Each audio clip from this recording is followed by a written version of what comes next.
সবাই তোমরা কেমন আছো? আমি গল্প দিদু।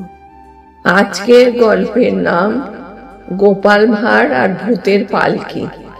একদিন রাত করে গোপাল এক বিয়ে বাড়ি থেকে ফিরছিল। রাস্তার ধারে হঠাৎ এক ফাঁকা মাঠে দাঁড়ানো একটি সুন্দর সোনালী পালকি দেখতে পেল।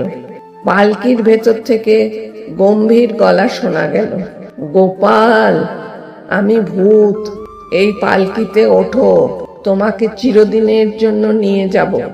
গোপাল একটুও ভয় পেল না। সে মুচকি হেসে বলল, ওহো দারুণ, আমি তো হেঁটে হেঁটে ক্লান্ত হয়ে গেছি। তবে পালকিতে ওঠার আগে ভাড়া কত লাগবে তা বলো। ভূত হতভম্ব, ভাড়া? আমি ভূত, আমি টাকা নেই না। গোপাল বলল, তাহলে তো হবে না, আমাদের গ্রামে কোনো পালকি বিনা ভাড়ায় চলে না। যদি তুমি ভূত হয়েও নিয়ম মানো না, তবে আসল ভূত নও, তুমি ভণ্ড। এবার হঠাৎ পালকির ভেতর থেকে বেরিয়ে এলো এক চোর। সে ভূতের ভয় দেখিয়ে লোকজনকে ফাঁদে ফেলতো।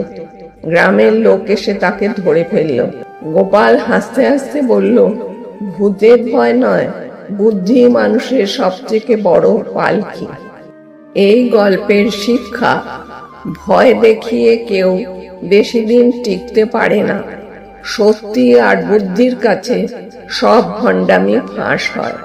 গল্প দিদুর এমন অনেক গল্পের জন্য ভিডিওটা লাইক করো আর শেয়ার করো, সাথে চ্যানেলটা সাবস্ক্রাইব করতে ভুলো না।